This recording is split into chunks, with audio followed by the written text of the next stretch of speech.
জগতের মায়াবী আলোর টানে ছুটে এসেছেন কত শৈল্পিক প্রাণ। তাদের উদ্দীপনায়, তাদের আয়োজন মানুষকে আকৃষ্ট করেছে এই মঞ্চের প্রতি। বাংলাদেশের যে থিয়েটার, সেই থিয়েটার শুধু বিনোদনের মাধ্যম হয়েই বসে থাকেনি। এই আন্দোলন ছড়িয়ে গেছে সামাজিক এবং রাজনৈতিক যে সচেতনতা তৈরির, সেই ক্ষেত্রেও উল্লেখযোগ্য ভূমিকা রেখেছে।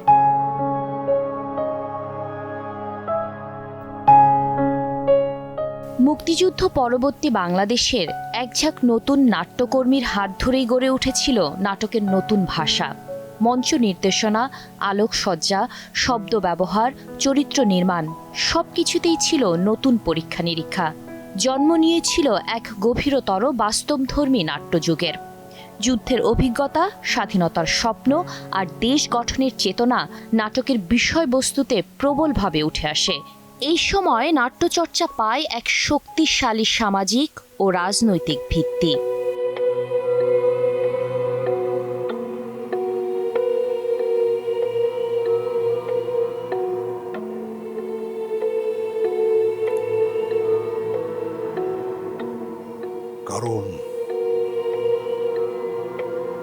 কারণটাই বিবেচ্য হে আত্মা আমার।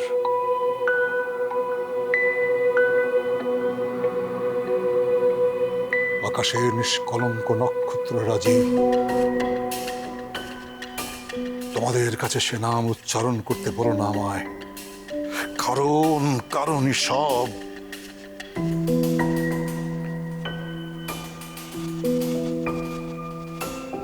না, আমি তার রক্তপাত ঘটাবো না। তুষারের চাইতেও শুভ্র আর গোলাপের থেকে মসৃণ ওই ত্বকে আমি আঁচড় কাটবো না। তথাপি তাকে মরতে হবে, না হলে অন্য অনেক পুরুষকে প্রবঞ্চনা করবে সে।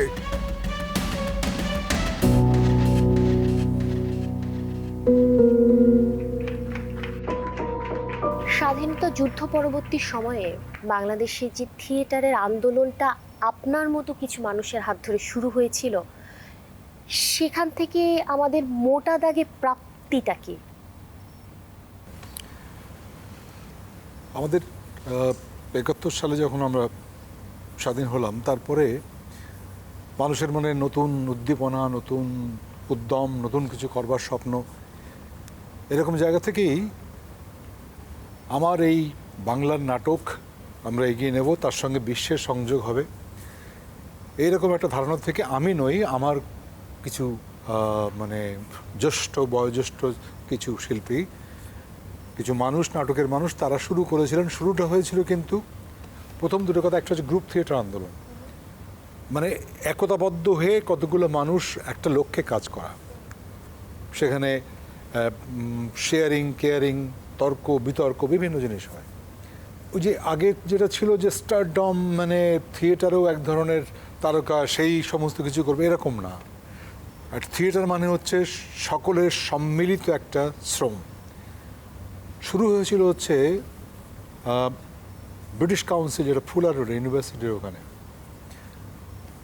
এদের যারা করেছিলেন বিশেষ করে নাগরিক নাট্য সম্প্রদায়, যেখানে শ্রদ্ধেয় আলিজাকের প্রয়াত, আতাউর রহমান সাহেব, আরও আবুল হায়াত সাহেব এবং আমাদের জামালউদ্দিন হোসেন, উনিও প্রয়াত, এরকম অনেকগুলো লোক মিলে যারা একটু আধুনিকভাবে সমাজ, মানুষকে, জীবনকে দেখেছেন, নতুন কিছু করবার উদ্দীপনায় তারা কাজটা শুরু করলেন। শুরু হয়েছিল ব্রিটিশ কাউন্সিলে। যতদূর মনে পড়ে নাটকের নাম হচ্ছে বাকি ইতিহাস, বাদল সরকারের, এবং সত্যিকারে বাকিটা ইতিহাস হয়ে গেছে। তো সারা জাকেদ ছিলেন নাটকে, নায়লা জামান ছিলেন ওই নাটকে। এদের অবদানের কথা, এদের নামগুলো বলতে হবে আমাদেরকে। কি কি পরিবর্তন এলো? যেমন একটা ধারণা ছিল যে নাটকের স্ক্রিপ্টের প্রম্পটিং হতো, প্রম্পটিং বাদ, সব মুখস্থ, প্রত্যেকের তৈরি, যাকে বলে ওয়েল রিহার্স করে তৈরি। পর্দা, আমাকে আমার আত্মু বলেছিল যে আমি নাটক দেখে বিস্মিত হয়েছি, কেননা মূলত নাটক হবে, পর্দা পড়বে, আবার একটা সিন হবে, পর্দা উঠবে, সেটা একটা লম্বা টানা নাটক হয়ে যাচ্ছে, মাঝখানে একটা বিরতি হচ্ছে এবং অদ্ভুত মন্ত্রমুগ্ধের মধ্যে কি যেন নতুন একটা জায়গা। ব্রিটিশ কাউন্সিল শুরু হওয়ার পরে, এবং তখন কিন্তু নাটক হতো রোববার সকাল 11টায়, সন্ধ্যেবেলাটা নাটক মানে হতো না। সকালবেলা কেননা নাটক হতো। স্বাধীনতা পরবর্তী সময় কিছু আইন শৃঙ্খলা পরিস্থিতি তখন তো পুরো নিয়ন্ত্রণে আসে না, 73-এর দিকে। তো ওই সন্ধ্যার দিকে ওই রকম জায়গা থেকে আসা, ব্রিটিশ কাউন্সিল বেশ ভালো জায়গা। এরপরে তারা জায়গা খুঁজতে শুরু করলেন যে কি করে আমরা নাটকটাকে আরো একটু বাইরে নিয়ে যাই সেইভাবে। আরো মানুষের কাছে। হ্যাঁ, মানে একটা জায়গা, একটা ইউনিভার্সিটি কেন্দ্রিক, তো এখানে তো মানুষের আসা যাওয়াই। তারপরে খুঁজতে শুরু করলেন, খুঁজতে খুঁজতে আমার যতদূর মনে পড়ে সারা জাকের, তিনি তার কোনো এক ভাইয়ের থেকেই বোধহয় খবরটা পেয়েছিলেন, যেখানে মহিলা সমিতি, যেখানে আমরা আজকে বসে আছি, ঠিক এরকম জায়গা ছিল না। এটা আদতে ছিল হচ্ছে মহিলা সমিতি, মানে মহিলাদের যে সংগঠন, সেখানে তাদের কার্যক্রম চলবে, অনুষ্ঠান হবে, আর মাঝে মধ্যে বিয়ের জন্য ভাড়া দেওয়া হতো এটা আর কি, অনেকটা কমিউনিটি সেন্টারের মতো অনেকটা। এই যে স্টেজটা আমরা এখন দেখছি, এইরকম ছিল না, কাঠের সেরকম স্টেজ ছিল।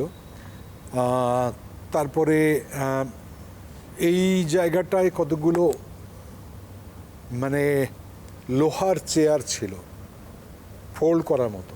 ওই যে আগেকার দিনে এভাবে ফোল্ড করে রেখে হ্যাঁ, দিত, fold সোজা করে দিত, ফেলতো। হ্যাঁ, ওই রকম চেয়ার ছিল। এবং এই চেয়ারগুলো আমরা প্রতি শোর শেষে এটা সাইডে চলে যেত, সাজিয়ে। না সাজিয়ে, মানে আমার এখানে জায়গাটা বিয়ে হতো, কারণ এখানে সেট আসতো প্রচুর। আচ্ছা। এটা পরবর্তী। তো এইটা তো তখন শুরু হলো, তখনও বেশ সকাল 11টার দিকে, বিশেষ করে তখন রোববার ছুটির দিন, সকাল 11টার দিকে শোটা খুব জমজমাট হতো। এই মহিলা সমিতি কেন্দ্রিক একটা জায়গা থেকে নব উদ্দীপনে, নব উদ্যমে, নতুন ভাবনায়, নতুন কিছু করবার মানুষে এই আমাদের দলগুলো কাজ করা শুরু করলো। নাগরিক, থিয়েটার, ঢাকা থিয়েটার, অরণ্যক, নাট্যচক্র, বহুবচন, এই রকম কিছু কিছু দল বেশ নতুনত্ব নিয়ে এগিয়ে আসলো। এই দলগুলোর মধ্যে কি কম্পিটিশন ছিল তখন? অবশ্যই এক ধরনের কম্পিটিশন ছিল, মানে কি যে আমরা শৈল্পিক কম্পিটিশন। যেমন ধরেন নাগরিক অনেক বেশি আধুনিক সমাজ, আধুনিক মানুষ, তাদের জীবন যাপন, এগুলো নিয়ে কাজ করতো। এবং একটা কথা বলি, আমাদের নাটকের সমস্ত চিত্র কিন্তু খুব প্রতিবাদ, প্রতিরোধের এবং নতুনত্বের, আধুনিকতার। থিয়েটার নিয়ে এলো একটু, মানে যারা শিক্ষিত মধ্যবিত্ত তাদের জন্য সুবচন নির্বাসনে, এখন দুঃসময়, আরণ্যক একটু সমাজ মনস্ক নাটক নিয়ে এলো। আমার প্রথম মহিলা সমিতিতে মঞ্চে পদার্পণ হচ্ছে আরণ্যকের মামুনুর রশিদের লেখা ও নির্দেশনায় গন্ধর্ব নগরী, আমার এখনো মনে আছে। এবং আমি ওই রকম পিছন দিকে দাঁড়িয়ে একটা এরকম উঁচু একটা হারিকেন নিয়ে আমি, আমার এন্ট্রি ছিল, আর কি ছিল মনে নেই, একটা না দুইটা এন্ট্রি আর কি, মানে কি জানি একটা নতুন বিধ্বংস কীরকম কিছু আসছে, এরকম একটা জায়গা ছিল। এরপরে আমি এখানে আসি, আমরা একটা নিজেদের দল করার চেষ্টা করি, তার নাম ছিল নাটক।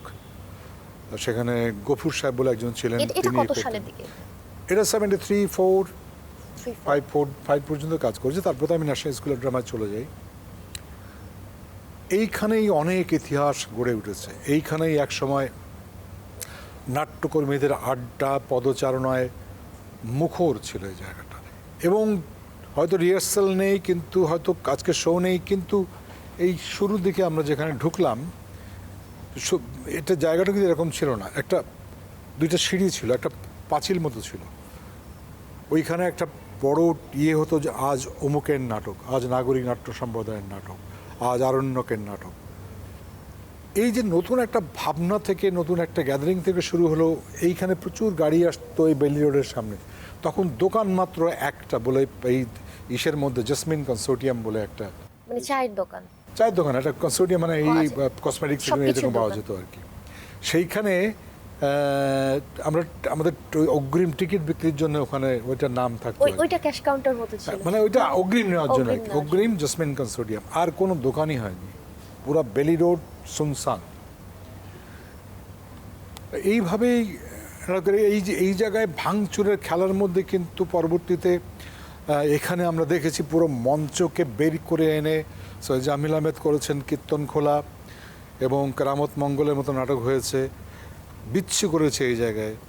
পাশে এইটারই দেখা দেখি গাইড হাউস বলে একটা আছে, যেটা পাশে আছে, এখন বোধহয় এখানে কিছু হয় না, এইটাও পাশাপাশি শুরু হয়ে গেল, দুইটাতে মিলেই নাটক হতো।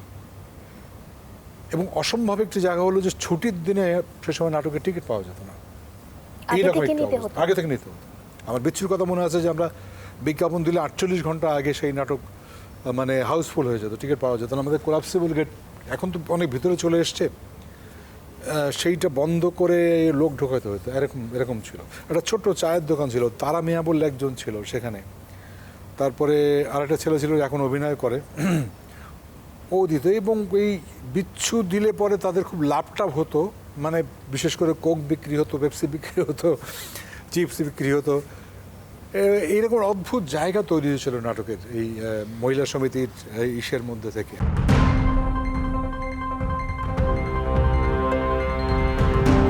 থিয়েটারের ভরকেন্দ্র বদলেছে বারবার। বাংলাদেশের আধুনিক থিয়েটার আজ যে অবস্থানে, তার পেছনে রয়েছে শৈল্পিকতা, নান্দনিকতা, প্রতিবাদ আর সংগ্রামের উজ্জ্বল এক ইতিহাস। বাংলা নাটকের ইতিহাসে প্রথম নামটি একজন রুশ সঙ্গীতজ্ঞ ও নাট্যরসিক হেরাসিম স্তেপানোভিচ লেবেদেফের। ভারতের কলকাতায় বেঙ্গলি থিয়েটার প্রতিষ্ঠা করে 1795 সালে প্রথম মঞ্চস্থ করেন দ্য ডিসগাইজ বা কাল্পনিক সংবদল। আর বাংলাদেশ বদ্বীপের শুরুর সালটি 1865। ঢাকায় অভিজাত পরিবার থেকে প্রতিষ্ঠিত হয় পূর্ববঙ্গ রঙ্গভূমি। এর 7 বছর পর 1872 সালে প্রথম মঞ্চায়িত হয় মাইকেল মধুসূদন দত্তের রামাভিষেক। আরও 2 দশক পর 1896 সালে রংপুরে প্রতিষ্ঠিত হয় রংপুর টাউন হল। এখানেই প্রথম মঞ্চায়িত হয় শর্মিষ্ঠা নাটক। আমি ন্যাশনাল স্কুল অফ ড্রামা থেকে ফিরে আসার পরে আমি আসি 79 সালে। আমি তারপর বেশ কিছুদিন বিরতি ছিল। আমি 80 সালের শেষের দিকে থিয়েটারে আমাদের ইচ্ছা ছিল যে আমরা নিজেরা একটা দল করে একটা প্রফেশনাল থিয়েটার শুরু করব, পেশাদারি থিয়েটার। তো তখন অনেক প্রতিকূলতা। আমরা কাজ করা শুরু করেছিলাম ঢাকা পদাতিকের সঙ্গে, সৈয়দ জামিল আহমেদ নির্দেশনায়। সেটা হলো তালপাতা সেপাবেলেট নাটক। তখন ন্যাশনাল স্কুল অফ ড্রামা থেকে ফিরে আসা অনেকেই আমরা সংযুক্ত হয়ে একসঙ্গে কাজ করছি। ইচ্ছা হচ্ছে যে এদেশের থিয়েটারটাকে একটু পেশাদারি দিতে, এটা করেই টিকে থাকা যায় কিনা, বেঁচে থাকা যায় কিনা, এরকম একটা ভাবনা থাকে। এইরকম জায়গা থেকে আমি তখন ওই যে কঞ্জুসটা লিখি আর কি, মাইজার মলিয়ারের নাটক, যেটা এখন পর্যন্ত বাংলাদেশের সর্বোচ্চ প্রদর্শনী হয়েছে। এইবার এটাও আমরা নিজেরা প্রথমে কিন্তু আমরাই শুরু করি। আমি, কামাল উদ্দিন নীলু, তারপরে নাইল আজাদ নূপুর, জিনাত গানি, সব এনএসডির, গোলাম সারোয়ার, তারপরে সালেক খান, ভাস্বর বন্দ্যোপাধ্যায়, অনেকেই ছিলেন। ইচ্ছা ছিল যে আমরা নিজেরা পেশাদারি থিয়েটার করবো, কিন্তু যে কোনো কারণে হয় অনেক প্রতিকূলতা আছে। আমাদের আলিয়াস ফ্রান্সিস আমাদেরকে উৎসাহ দিয়েছিল। তারপর আমি 80 সালের দিকে শেষের দিকে আমি থিয়েটার নাট্যগোষ্ঠী অর্থাৎ আব্দুল্লাহ মামুন, রামেন্দ্র মজুমদার, এদের দলে কাজ করা শুরু করি। এবং আমার প্রথম নাটক ছিল তাদের সঙ্গে ওথেলো, উইলিয়াম শেক্সপিয়ারের, কবির চৌধুরী এবং মুনির চৌধুরী অনুবাদ। এই নাটকটা আমি প্রথম করি এবং আমি সেট করব, লাইট করব, এরকম জায়গা থেকে শুরু হয়ে পরবর্তীতে আমি আব্দুল মামুন সাহেব আমাকে ওথেলো নাটকের ওথেলোতেই উনি আমাকে কাস্ট করলেন, অভিনয় করার জন্য নির্বাচিত করলেন। এবং সত্যিকার তো সেটাই আমার সবচেয়ে বড় ব্রেক থ্রু। খুব চ্যালেঞ্জিং ছিল পুরো ব্যাপারটাই। এরকম একটা উইলিয়াম শেক্সপিয়ারের নাটক নিয়ে আসা, কস্টিউম কী হবে এরকম ধারণা, কিন্তু করতে হবে এইটাই মূল। যে বললাম না, একটা অদ্ভুত উদ্যম যে করবো যাই হোক না কেন। এই মঞ্চেই তখন প্রথম দিকে তারানা হালিম করতেন, পরবর্তীতে ফেরদৌসী মজুমদার করতেন। এইভাবেই আমার থিয়েটারের পথ চলা শুরু। তারপর আমার মনে হলো একটু নিজের মতো করে কাজ করা দরকার, তারপর আমি নাট্যকেন্দ্র করি। তো এটা একটা বড় শেখার মাধ্যম, মানে ভিত রচনা করার জন্য। আমাদের দলের প্রথম দিক থেকে যেমন ধরো তোমার জাহিদ হাসান, মোশাররফ করিম, তারপরে শফিক সাদিকি, তৌকির আমার সঙ্গে এর আগেও ছিল, থিয়েটারে ছিল আগে। হ্যাঁ, ঝুনা চৌধুরী ছিলেন। পরবর্তীতে ইউসুফ হাসান অর্ক থেকে শুরু করে আরও অনেকেই হ্যাঁ, পরবর্তীতে মাসুদ, জলি টলি অনেকেই আমাদের দলে চলে এসছে। রাখি ছিল একটা মেয়ে, খুব ভালো। এবং আমার মনে আছে এই মহিলা সমিতি তখন আমাদের ডেট দেয়নি, যখন আমরা প্রথম শুরু করি হচ্ছে গাইড হাউসে। সে সময় প্রথম তত্ত্বাবধায়ক সরকারের সময়, সেটা এরশাদ বিরোধী আন্দোলন, এরশাদের মানে স্বৈরাচার মুক্ত হওয়ার প্রথম দল হিসেবে নাট্যকেন্দ্র আত্মপ্রকাশ 90-এর 11ই অক্টোবর, এবং 91 জানুয়ারিতে আমরা 8ই জানুয়ারি বিচ্ছু শো করি প্রথম এই গাইড হাউসে। এটা একটা আউট অ্যান্ড আউট কমেডি এবং অদ্ভুত ফ্রেশনেস নিয়ে তৈরি, মানে একদম তাজা, দুর্দান্ত, নতুন প্রাণের, নতুন চ্যালেঞ্জ নিয়ে মনে হতো যেন একেবারে করতে করতে নতুন লোকজনগুলো এসে একদম মাতিয়ে তুললো, এরকম একটা অবস্থা। বিদেশি সাহিত্য থেকে যে নাটক, যেটা আমরা দেখেছি হচ্ছে মুক্তিযুদ্ধ পরবর্তী সময় থেকে শুরু হয়েছে, এবং একটা সময় এই যে অনুবাদ এবং হচ্ছে এই নাটকগুলো নিয়ে আসার, এটা কি কোনো আলাদা কারণ ছিল না শুধুই এক্সপেরিমেন্টের জন্য? এক্সপেরিমেন্ট নয়, সেটা হচ্ছে প্রথম কথা হচ্ছে যে এগুলো সব ক্লাসিক্স হয়ে আছে, বিশেষ করে মলিয়ার, শেক্সপিয়ার এবং আরও পুরনো নাটক যদি আমি দেখি, ক্লাসিক্স ট্রাই করলে না নতুন নতুন ইন্টারপ্রিটেশন, নতুন নতুন অভিনেতা, নতুন নতুন ভাবনার উদ্ভব হয়, আমি মনে করি, এটা আমার বিশ্বাস। দ্বিতীয় হচ্ছে আমাদের এখানে তো সত্যিকার অর্থে নাট্যকারের তো সংকট আছে। কে লিখতেন সেই সময় যখন শুরু হলো? আব্দুল আল মামুন লিখতেন, মামুনুর রশিদ লিখতেন, বা এখনও লেখেন। আব্দুল আল মামুন তো নাই, শ্রদ্ধা জানাই তাকে। সৈয়দ শামসুল হক, তিনি লেখা শুরু করেছিলেন, তিনিও প্রয়াত, শ্রদ্ধা জানাই। সেলিম আল দীন লিখতেন, তিনিও প্রয়াত, চরম শ্রদ্ধা তার প্রতি আমার। এই তো নাট্যকার। তো এতগুলো দল কাজ করছে, বিভিন্নভাবে তারা কাজ করছে, তখন তো অন্যদিকে হাত বাড়ানো ছাড়া কোনো উপায় নাই। তখন কি হয়, একটা ওই হয় অ্যাডাপ্টেশন করা, অথবা তারই রূপান্তর বা অনুবাদ নাটক যে কোনো, সেটা মলিয়ার, শেক্সপিয়ার, ব্রেক্ট বা ইপসন, বিশ্ব সাহিত্য দিয়ে, শেখব। হ্যাঁ, এটা আমরা যতবারই অনুবাদ করেছি আমরা নিজেরাই সমৃদ্ধ হয়েছি। আমাদের এখানে গ্রুপ থিয়েটারের প্রভাব বড় আমি মনে করি। নতুন অভিনেতা, নতুন নাট্যকার, নতুন শিল্প ভাবনা, চেতনা নিয়ে যে মানুষগুলো সে সময় কাজ করা শুরু করলেন, তারা কিন্তু আমাদের টেলিভিশন নাটকে বিশেষ করে একটা বিশাল বড় প্রভাবের জায়গা রেখেছেন। বিশেষ করে আমি বলবো বাংলাদেশ টেলিভিশনে। কার নাম বলবো? আমি যদি বলি আলী জাকের, আসাদুজ্জামান নূর, আবুল হায়াত, জামালউদ্দিন হোসেন, রওশন হোসেন, সারা জাকের, নিমা রহমান, রিনি রেজা, শম্পা রেজা, এক ঝাঁক নতুন মানুষ টেলিভিশনে গিয়ে জায়গা করে নতুনত্ব তৈরি করেছে। আমি যদি বলি ফেরদৌসী মজুমদার, আব্দুল আল মামুন, আফরোজা বানু, এরকম প্রচুর নাম আসবে যখন টেলিভিশন নাটক। হ্যাঁ, মামুন রশিদ থেকে শুরু করে নাজমা আনোয়ার, এদের সব, এই যে ঢাকা থিয়েটারের হুমায়ুন ফরিদি, আফজাল হোসেন, সুবর্ণা মুস্তাফা, রাইসুল ইসলাম আসাদ, এরা সবাই কিন্তু একটা ব্যাপক, আল মনসুর, এরা কিন্তু ব্যাপকভাবে টেলিভিশন নাটককে কিন্তু একটা নাড়া দিয়ে দিয়েছেন সে সময়, অভিনয়ের, উপস্থাপনায়, অ্যাটিটিউডের সমস্ত। তাহলে কি হচ্ছে, এটা কিন্তু একদিক দিয়ে বৃহত্তর মানুষের কাছে পৌঁছতে কিন্তু সুবিধা করেছে এই গ্রুপ থিয়েটার চর্চা। এটা আমার নিজের অনুধাবন, বিশ্বাস। এই যে রুচি যখন বৃহত্তর পর্যায়ে পৌঁছে যাবে, আমি যেমন একটা মনে করি সিনেমাতে একটা প্রচুর লগ্নি হয়। এখন যদি মানুষ যা হচ্ছে সেটাই কপি করে লাগিয়ে দেবে, নাকি নতুনত্বের জন্য ইয়ে করবে?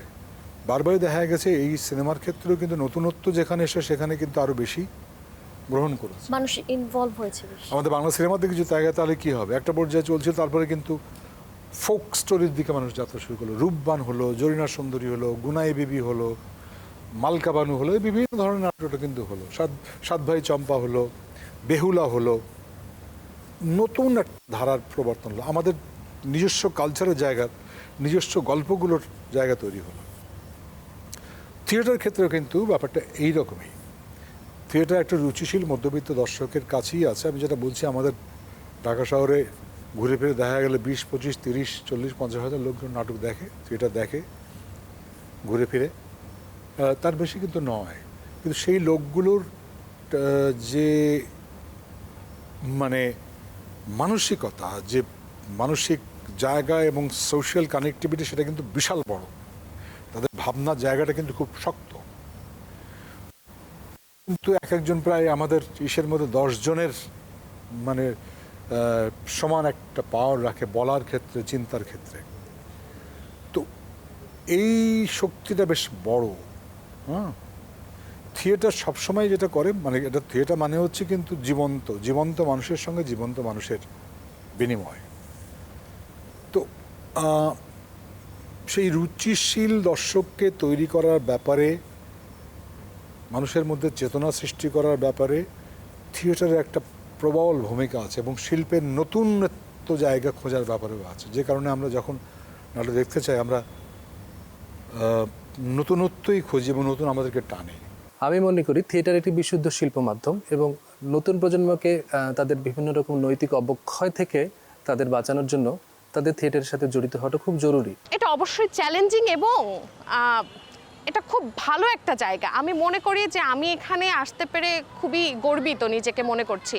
কিন্তু আমাদের সমাজের মধ্যে কিছু জায়গা আছে এবং কিছু মানুষজন আছে, আমাদের কিছু পরিস্থিতিও তৈরি হয়, কিছু কিছু ক্ষেত্রে পরিবারও সায় দেয় না।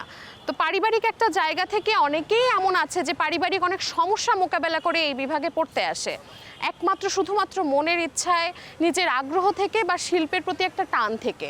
পরিবারে যখন হচ্ছে আত্মীয় স্বজনের কাছে বলে, বড় মুখ করে বলতে পারে না যে আমার ছেলে বা মেয়ে থিয়েটারে পড়াশোনা করে, আসলে আমার মনে হয় যে এটা বড় মুখ করে বলার মতো একটা বিষয়, যে আমার ছেলে বা মেয়ে একটা একজন শিল্পী, একজন আর্ট ফর্মের সাথে যুক্ত আছে।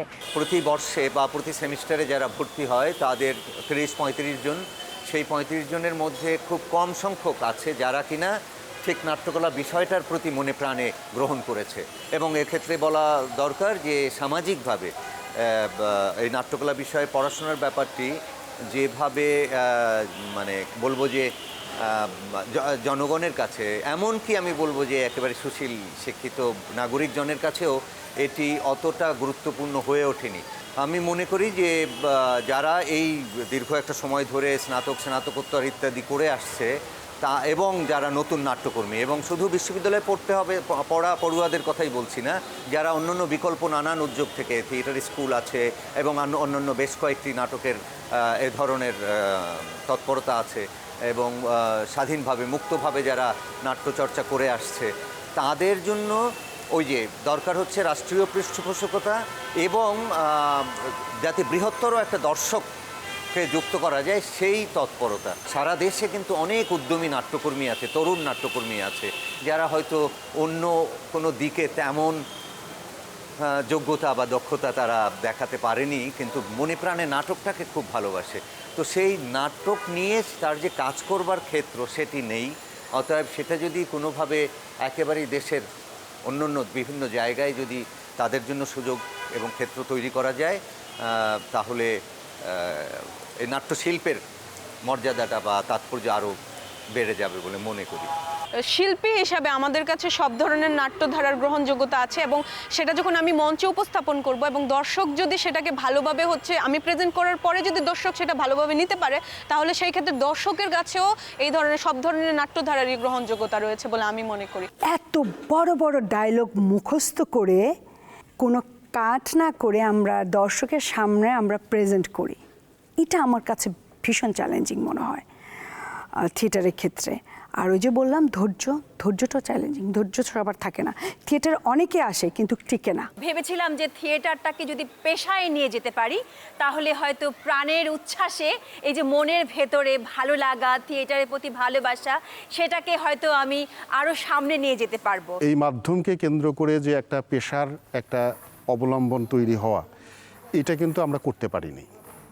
এটার একমাত্র কারণ ওই রকম আমাদের কোনো প্রতিষ্ঠানও প্রতিষ্ঠিত হয়নি ওইভাবে থিয়েটারকে কেন্দ্র করে, বা আমরাও কিন্তু ওইভাবে প্রতিষ্ঠিত হতে পারিনি। কারণ হচ্ছে যে আমরা এটা দিয়ে আর্নিংয়ের কোনো ব্যবস্থা নেই থিয়েটার করে।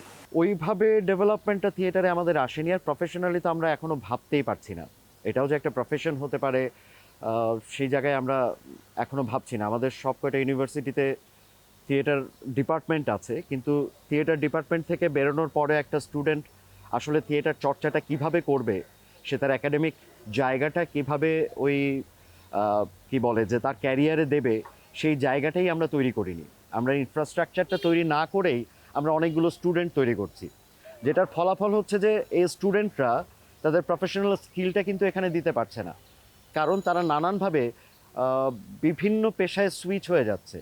এই জিনিসটা হচ্ছে সবচেয়ে মানে বলা যায় যে আমাদের থিয়েটার পিছিয়ে যাওয়ার জন্য বা থিয়েটারকে প্রফেশনাল জায়গায় নিয়ে আসার জন্য অনেক বড় একটা লুপ হোল। তারপরে বাংলাদেশে অনেকগুলো চেষ্টা হয়েছে। আমি নিজে বলা যায় যে আমার থিয়েটার শুরুই হয়েছে প্রফেশনালি সেন্টার ফর এশিয়ান থিয়েটারের সাথে, এবং এখন পর্যন্ত সেখানে আছি। এবং বলা যায় লাকিলি আমি অভিনয়টাকেই একদম পেশা হিসেবেই নিয়েছি এবং সেটাই করছি। তো ইচ্ছাটা সবার আগে জরুরি। আমাদের থিয়েটারের যারা মুরব্বী আছেন, থিয়েটারের যারা অর্গানাইজেশন আছেন, তারা যদি সদিচ্ছাটা প্রকাশ করে তাহলে একটা কম্পিটিশন তৈরি হবে এবং অবশ্যই অবশ্যই সম্ভব বাংলাদেশে থিয়েটারটাকে প্রফেশনালি জায়গায় নিয়ে যাওয়া।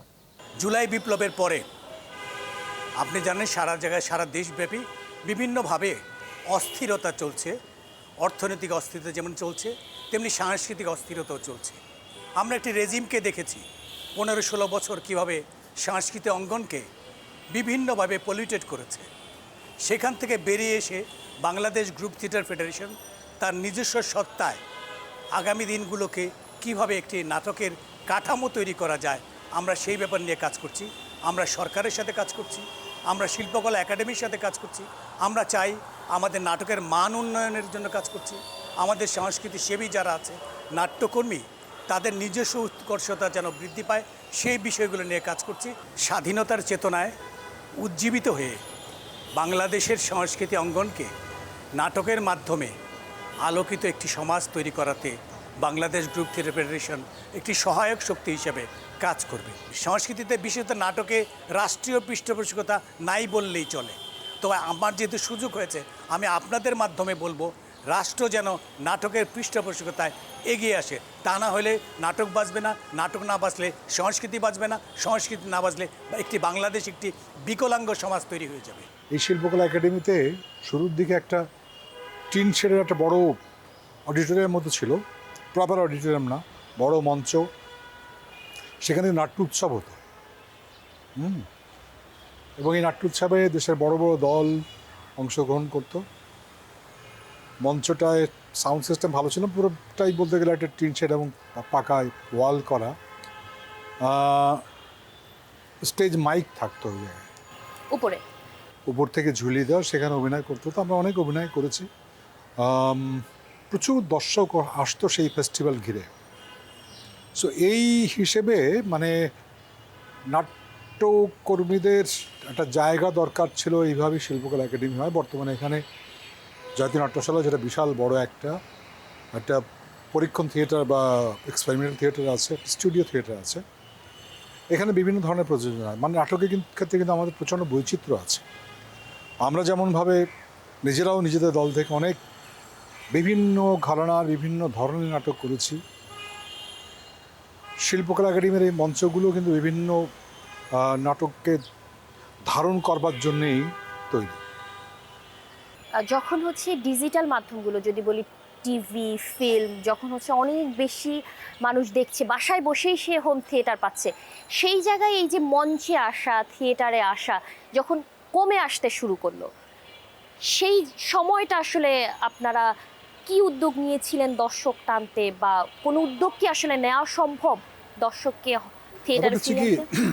বাসায় বসে টেলিভিশন দেখা বা এখন তো ওটিটি চলে এসছে, ইউটিউব আছে, অনেক কিছুই আছে। সো সব মিলিয়ে আসলে ব্যাপারটা কি বলা যায়, মানে এখানে এসে যে জীবন্ত মানুষ এসে একসঙ্গে নাটক দেখা, সেইটার সঙ্গে বাসায় বসে নাটক দেখার বা ওটিটি প্ল্যাটফর্মে নিজের মতো কাজ দেখা, এটার সঙ্গে তুলনা হয় না। সিনেমা হলের ক্ষেত্রে হয় না, কিন্তু মানুষ আসে, পরিকল্পনা করে, টিকিট কাটে, নাটক দেখে, সে সম্পর্কে জানে, সেইভাবে কিন্তু নাটক দেখে। ঠিক আছে, এখন এইটার ব্যাপারটাই আলাদা। থিয়েটারের পুরোটাই হচ্ছে যে ওই সৌন্দর্যটুকুতেই নতুন করে তৈরি হচ্ছে, শেষ হয়ে যাচ্ছে, আবার প্রতিদিনের নতুন সূর্যোদয়ের মতো কালকে আবার নতুন একটা কিছু আসছে, ওরাই যদি নাটক করে এটা ওই মুহূর্তে ওখানেই ঘটছে। থিয়েটারের বড় শক্তি হচ্ছে ওইটা, এটা জীবন্ত শিল্প মাধ্যম, এই মুহূর্তেই দর্শকের সামনে তৈরি হচ্ছে। প্রতিদিনের অভিনয় কিন্তু এরকমভাবে মেলানো যাবে না যে এটা একেবারেই কপি, একটু হলেও কোথাও পার্থক্যের জায়গা তৈরি হয়, ওটাতেই জীবন্ত করে তোলে। মঞ্চের সংকট, এই জায়গাটা নিয়ে আমরা একটু আগেও কথা বলছিলাম, কিন্তু মঞ্চের সংকটটা কি এই নাটকটাকে ছড়িয়ে দেওয়ার ক্ষেত্রে একটা বাধা তৈরি করছে কিনা? হ্যাঁ, অবশ্যই। আজকে আমি যেটা বলছিলাম, আমরা যদি শুরু করি 73 থেকে আজকে 2025 সালে দাঁড়িয়ে, আমাদের এখন সবেদন নীলমণি হচ্ছে শিল্পকলা একাডেমি এবং মহিলা সমিতির মঞ্চে কিছু কিছু কাজ হয়। এখন উত্তরা থেকে এক দর্শকের শিল্পকলা একাডেমিতে এসে নাটক দেখতে গেলে কিন্তু অনেক পরিকল্পনা করতে হয়, বিশেষ করে উইকডেজে। পৃথিবীর বড় বড় শহরে আমরা যেটা দেখেছি সেটা হচ্ছে বিভিন্ন জায়গায় অনেক ধরনের অডিটোরিয়াম আছে যেখানে কাজ করে এলাকাভিত্তিক। নাটকের দলগুলোর পক্ষে সেই জায়গায় গিয়ে কাজ করা সম্ভব, কিন্তু দুর্ভাগ্য হচ্ছে আমাদের এখনো পর্যন্ত একটাই শিল্পকলা একাডেমি আর মহিলা সমিতির রিনোভেশন বোর্ড তৈরি হয়েছে। এটা ছাড়া থিয়েটারের জায়গাটা খুব সীমিত। একটা মানে গুলশান বনানীর দিকে নেই, ধানমন্ডির দিকে নাই, উত্তরাতে নাই, পুরান ঢাকার দিকে আমি যদি একটু অন্যদিকে যাই সেটাও নেই। তো দর্শকের পক্ষে তো এখন বিভিন্নভাবে ট্রাভেল করে আসলে এখানে এসে পরিকল্পনা নাটক দেখা খুব মুশকিল। এটাও মনে করি আমাদের নাটকের ক্ষেত্রে একটা বড় অন্তরায়। অর্থনৈতিক সংকটের জায়গাটাই যদি যাই ভাইয়া, সেই জায়গাটা আসলে কেমন দাঁড়াবে? অর্থনৈতিক সংকট তো আছেই, এটা তো অস্বীকার করা যাবে না। আমরা যেমন নাটক করেছি, আমাদের কোনো চাওয়া ছিল না, নাটককে ভালোবাসি বলেই আমরা এসছি এবং সেখানে বড় হচ্ছে যে এটা করছি নিজের কাছে অদ্ভুত একটা ভালো লাগার জায়গা তৈরি হয়। একটা মনে হয় যেন বেঁচে আছি, একটা কাজ করছি যেটা আমার কাছে খুব অর্থপূর্ণ, মননের আত্মার শান্তি দিচ্ছে। ঠিক আছে, মানে এটা হ্যাঁ। তারপরে পরবর্তীতে ছবি, পরবর্তীতে টেলিভিশন, অনেক কিছুই হয়েছে। টেলিভিশনে করব বলে মঞ্চের কাজ করছি, এটা খুব কোনোদিন আমাদের ছিল না। আমি যদি শুধু থিয়েটারের কথা বলি, আমরা বিভিন্ন ধরনের ওই সুভেনির বা ব্রোশিওর তৈরি করে বিজ্ঞাপন তুলেছি, সেখান থেকে টাকা নিয়েছি। বিজ্ঞাপনের মধ্যে আবার মানে ওই ব্রোশিওরের মধ্যে কি কাহিনী সংক্ষেপ, কাস্ট কি, অমুক কি তমুক, এগুলো সব লেখা থাকে, ওইটা সেলও হয়। এইটা একটা অর্থের জায়গা। কিছু স্পন্সর এখন আছেন যারা দেন, যেটাতে বাইরের ওয়ার্ল্ডে কিন্তু এটা প্রচণ্ড পরিমাণ আছে। বিভিন্ন কর্পোরেট হাউস থেকে শুরু করে বিভিন্ন প্রতিষ্ঠান এগিয়ে আসেন, এই কালচারটাকে প্যাট্রোনাইজ করেন, পৃষ্ঠপোষকতা করেন। সো এই জায়গাটা একটু অনুপস্থিত এখন। কিন্তু এদেশে এখনো পর্যন্ত পেশাদারি থিয়েটারের কোনো রূপরেখা আমরা দেখতে পাচ্ছি না, যেটা হচ্ছে খুব সামান্য আকারে। যার ফলে হচ্ছে কি, নাট্যকর্মী বা অভিনেতারা অনেক বেশি অন্যদিকে যুক্ত হচ্ছে, মানে অন্য মাধ্যমে যেতে হচ্ছে, মানে টেলিভিশন মাধ্যম যেটার সঙ্গে এখন ভিজুয়াল মাধ্যম যেটা আছে, সোশ্যাল মিডিয়া, ইউটিউব, তারপরে ওটিটি আসছে, ফিল্মের কিছু কিছু হচ্ছে। ফিল্মে প্রচুর যারা থিয়েটারে কাজ করেছেন এই ধরনের অভিনেতারা এখন কাজ করছেন। আপনি দীর্ঘ সময় পেরিয়ে এসেছেন, তরুণরা আসছে, তরুণরা শিখছে, আপনার মতো স্বপ্ন চোখে নিয়ে আসছে। আপনার সেই স্বপ্ন আর এখনকার তরুণদের স্বপ্ন, এই দুইটা স্বপ্নের মধ্যে সংকটগুলো কি ভাইয়া? যেটা বললাম যে আমি যে কাজটি করি সেই কাজটি আমাকে জানতে হবে, ফাঁকির কোনো জায়গা নাই। আমি বিশ্বাস করি আসলে হার্ড লেবার, মানে প্রচণ্ড পরিশ্রমের কাজ এটি। কোনো তরুণ যদি মনে করে যে আমি এক লাফেই অমুক জায়গায় পৌঁছে যাব, স্টার হয়ে যাব, হ্যাঁ, স্টার মানুষই বানায়। সে তার কি বলা যায়, মানে কাজকর্ম দেখে একটা জায়গায় অবস্থান থেকে সেই জায়গায় পৌঁছে যাকে মানুষ ভালোবাসতে শুরু করে। সুতরাং আমরা যারা তরুণ যারা আসছে তাদের বলবো যে আপনাকে তৈরি হতে হবে। দ্বিতীয় হচ্ছে এটা পরিশ্রম করতে জানতে হবে। তৃতীয় হচ্ছে যে এক লাফেই আমি একটা সহজ উপায় অমুক জায়গায় চলে গেলাম, ওইটা আমি বিশ্বাস করি টেকানো খুব মুশকিল। যদি সেই রকম জায়গায় পৌঁছতে হয় যে মানুষের অন্তরে থাকবে, যাকে সবাই দেখবে, ওই জায়গাটায় পৌঁছে যাওয়া, থাকা খুব বড় কষ্টের, কঠিন ব্যাপার। সুতরাং খুব শর্টকাট কোনো ওয়ে নাই। উপাদান বা হচ্ছে দেশীয় যে সংস্কৃতি, সেই সংস্কৃতিকে তুলে ধরার ক্ষেত্রে এই মাধ্যমটা, এই শৈল্পিক মাধ্যমগুলো কতটা প্রত্যাশা পূরণ করতে পেরেছে দর্শকের? আর বাংলাদেশে না অসংখ্য গল্প ছড়িয়ে আছে, অসম্ভব সুন্দর সুন্দর গান আছে। আমাদের সেই গানগুলো এখনো আমাদের মঞ্চে, আমাদের কাজে ব্যবহার করতে পারিনি। আমার কাছে মনে হয় যে এটা খুব গানের জায়গা। মানুষ, আমাদের দেশের বিভিন্ন মানুষের বিভিন্ন গল্প ছড়িয়ে আছে বিভিন্নভাবে, সেই জীবনগুলোকে আমরা এখনো পর্দায় ওইভাবে তুলে আনতে পারিনি। সেই মানুষগুলোকে হয়তো আগামী দিন কোনো শিল্পী আসবে, কোনো নির্মাতা আসবে, সেগুলোকে তুলে আমাদের বিশ্বের দরবারে আমাদেরকে অনেক সম্মানের জায়গায় নিয়ে যাবে, আমি এটা বিশ্বাস করি। নাট্যকলায় পড়লে আপনি শুধু নাটক করছেন এমন না, অভিনয় করছেন এমন না, এখানে গান আছে, নাচ আছে, আবৃত্তি আছে, বাচিক আছে, অনেক আইটেম আছে যেগুলো নিয়ে আমরা আসলে পড়াশোনা করি এবং এগুলোর সেক্টর আলাদা আলাদা আছে অবশ্যই। এবং আপনি যদি বিসিএস দিতে চান, বিসিএসও দিতে পারছেন আপনি নাট্যকলায় পড়ে, এমন না যে আপনি দিতে পারছেন না। হ্যাঁ, আমরা নাট্যকলায় পড়ে আমার যেমন চিন্তাধারা সেটা হচ্ছে যে আমি অভিনয় করতে চাই। অন্যান্য সাবজেক্ট অনুযায়ী আমাদের চাকরির যে ক্ষেত্র রয়েছে, আমাদের ক্ষেত্রে এগুলো খুবই নগণ্য। আমাদের, আপনি যদি বলতে হয়, আমি খুবই কম সংখ্যক চাকরির ক্ষেত্রে আপনি থিয়েটার, মিউজিক বা ডান্স ব্যাকগ্রাউন্ড দিয়ে সরাসরি চাকরিতে যুক্ত হতে পারবেন। তো এই ক্ষেত্রে থেকে আমি অবশ্যই বলবো আমাদের জন্য বা কালচারাল যে সাবজেক্টগুলো রয়েছে তার জন্য অবশ্যই কর্মক্ষেত্র বাড়ানো উচিত। আমাদের রুটি রুজি বা উপার্জনের বিষয়টাও যদি সম্পৃক্ত হয়, তাহলে আরও অনেক শিক্ষার্থী যারা নাটকে প্রাতিষ্ঠানিক ভাবে পড়াশোনা করছেন বা করেছেন, তারা এই থিয়েটার মাধ্যমটাতে একদম সর্বতোভাবে তাদের শিক্ষা, তাদের দর্শন প্রয়োগ করতে পারবেন, যার মাধ্যমে আমি মনে করি বাংলাদেশের থিয়েটার হয়তো খুব অদূর ভবিষ্যতেই একটা বিশ্বমানের জায়গায় পৌঁছতে পারবে বলে আমি ব্যক্তিগতভাবে বিশ্বাস করি। থিয়েটার যারা পড়তে আসে তারা একটা উত্তেজনার থেকে আসে, যেমন সৃজনশীল মন যাদের থাকে, অথবা ছোটোবেলার থেকে যারা দেখে দেখে মনে হয় যে আমি একজন অভিনেতা হতে চাই, আমি একজন থিয়েটার অ্যাক্টিভিস্ট হতে চাই, তাদের একটা অংশের উত্তেজনা, অথবা উত্তেজনার কথাই বলি, একটু ভাটা পড়ে যখন সে দেখতে পারে যে আসলে থিয়েটার সেই অর্থে পৃষ্ঠপোষকতা পায় না। পৃষ্ঠপোষকতা অর্থ হচ্ছে দর্শকের পৃষ্ঠপোষকতা, রাষ্ট্রের পৃষ্ঠপোষকতা এবং কর্পোরেট পৃষ্ঠপোষকতা যদি বলি, সেই জায়গাটাই কিন্তু থিয়েটার খুবই একেবারেই নিচের দিকে পৃষ্ঠপোষকতা পাওয়ার ক্ষেত্রে।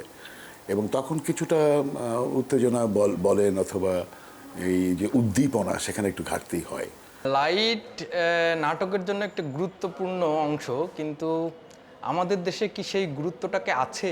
আমরা যদি বাইরের কোনো নাটক দেখি, সেখানে দেখা যাবে লাইট গল্পের সাথে সামঞ্জস্যভাবে যাচ্ছে। আমাদের একটা লাইট হলেই হয়, এরকম অনেক সময় ভেবে লাইটটা করা হয়। বহির্বিশ্বের সাথে আমাদের নাটকের লাইটের যে অনেক পার্থক্য সেটা না, কিন্তু আমরা প্রযুক্তিতে হয়তো একটু পিছিয়ে আছি। আমাদের পড়ালেখা, আমাদের জানাশোনা, কিংবা আমাদের ডিরেক্টররা কি চাচ্ছে সেইভাবে, কিংবা আমাদের গল্প কি ওই প্রযুক্তি সাপোর্ট করছে? আমি যখন মঞ্চে কাজ করি, তখন মঞ্চে ডিজাইন নিয়ে কাজ করি, আমি হয়তো ছবিটা ভালো আঁকি না, কিন্তু আমার মস্তিষ্কে থেকে যায়। এই মস্তিষ্কে থেকে যাওয়ার ফলে হয়েছে কি, আমি যখন আমার ক্রুদের সাথে, টেকনিক্যাল ক্রু বা কাঠমিস্ত্রিদের সাথে কাজ করি, আমাকে নিজেকে থাকতে হয়, নিজে তাদের সাথে কাজ করতে হয়।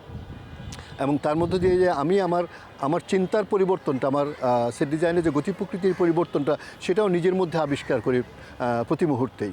এটা আসলে একটা আনন্দের বিষয় আমার কাছে। সুতরাং আমাদের চিন্তার স্বাধীনতা, আমাদের ভাবনার স্বাধীনতা, সৃজনশীলতার স্বাধীনতার মধ্য দিয়ে যে থিয়েটারের ডিজাইনের জন্ম হয়, সেটার ভীষণ গুরুত্বপূর্ণ, প্রযুক্তি নির্ভর না হয়েও। আমাদের দেশে থিয়েটার চর্চার ক্ষেত্রে বড় বাধা এখন আমার যেটা মনে হয় সেটা হচ্ছে দর্শক। আমরা এই কালচারটা তৈরি করতে পারিনি, অথবা আমাদের দেশে এই কালচারটা নাই যে থিয়েটার দেখা এটাও একটা কালচারের অংশ, সেটা আসলে হয়ে ওঠেনি। এই যে ঢাকা শহর এত বড় শহর, এত মানুষ, জায়গার তুলনায় অনেক মানুষ, কিন্তু থিয়েটার হলও দেখবেন সেই 1 কিলোমিটারের মধ্যে, বেলি রোড আর হচ্ছে সেগুনবাগিচা। এই কয়টা জায়গায়, এবং সেখানেও যে প্রতি সন্ধ্যা একদম হাউসফুল হচ্ছে তা কিন্তু না। তার মানে হচ্ছে বাংলাদেশের মানুষের, ঢাকার মানুষের থিয়েটার দেখার অভ্যেসটাও সেই অর্থে গড়ে ওঠেনি। ঈদের সময়টা চলছে, একটু হচ্ছে ছোট করে যদি বলেন যে ঈদটাকে কিভাবে দেখেন? এটা তো একটা উৎসব, নিশ্চয়ই অনেক স্মৃতি। ঈদ মানেই কিন্তু এক তো খাওয়া দাওয়া, ফ্যামিলি, সে ব্যাপারটা থাকে। দ্বিতীয় হচ্ছে ঈদের সময় আমাদের অনুষঙ্গ হচ্ছে টেলিভিশন, নাটক অনুষ্ঠান দেখা একটা সময় ছিল, কিন্তু যেমন বিটিভি কী নাটক হচ্ছে সেখানে আমাদের অংশগ্রহণ ছিল। হুমায়ুন আহমেদের নাটক করেছি আমি ঈদের সময়, আরও অনেক নাটক করেছি ঈদের সময়, ঈদের জন্যে বিশেষ করে। এখনও অনেক নাটক করি যেগুলো ঈদে রিলিজ হবে। ঈদের সময় মানুষ বেশি দেখে নাটক, দেখতে চায়, একটু এন্টারটেনমেন্ট। ঈদে আনন্দ মেলা হতো যখন বিটিভি ছিল, সেগুলো দেখার জন্য চেষ্টা ছিল। এর বাড়ি যাওয়া, ওর বাড়ি যাওয়া, এই ধরনের ব্যাপার ছিল আর কি। নিজের পরিবার পরিজনের সঙ্গে কাটানো, সেটাও একটা ব্যাপার। আমার পরিবার পরিজনে ভালো হলো যে নিমা এবং আমার ছেলে বউ সবাই মোটামুটিভাবে এই কাজকর্মের সঙ্গেই কম বেশি জড়িত। আপনাকে অসংখ্য ধন্যবাদ আমাদের সঙ্গে থাকার জন্য, এবং হচ্ছে দর্শকরা তো আপনাকে প্রচণ্ড পছন্দ করেন, সেই পছন্দের জায়গা থেকে দর্শকদের উদ্দেশ্যে একটা লাইন। আমি মনে করি বাংলাদেশ অনেক সম্ভাবনার দেশ, অমিত সম্ভাবনার দেশ। সেই সম্ভাবনার বড়টাও এখন আমরা একেবারে করতে পেরেছি কিনা আমার সন্দেহ আছে। আপনারা দেখবেন আমাদের নাটক, আমাদের গান, আমাদের চলচ্চিত্র, সমস্ত কিছুর সঙ্গে থাকবেন। সবচেয়ে বড় কথা হলো ভালো থাকবেন, আনন্দে থাকবেন, সুখে থাকবেন। ঈদ মোবারক।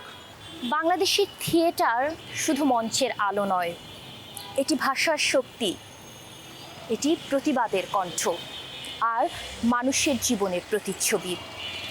লোকনাট্য থেকে শুরু করে আধুনিক নাটক, এই পথচলায় এসেছে পরিবর্তনের গল্প, এসেছে জাগরণের ডাক। থিয়েটার আমাদের জানিয়ে দেয় আমরা কারা, কোথা থেকে এসেছি আর কোথায় যেতে চাই। এ মঞ্চ আমাদের আত্মার আয়না।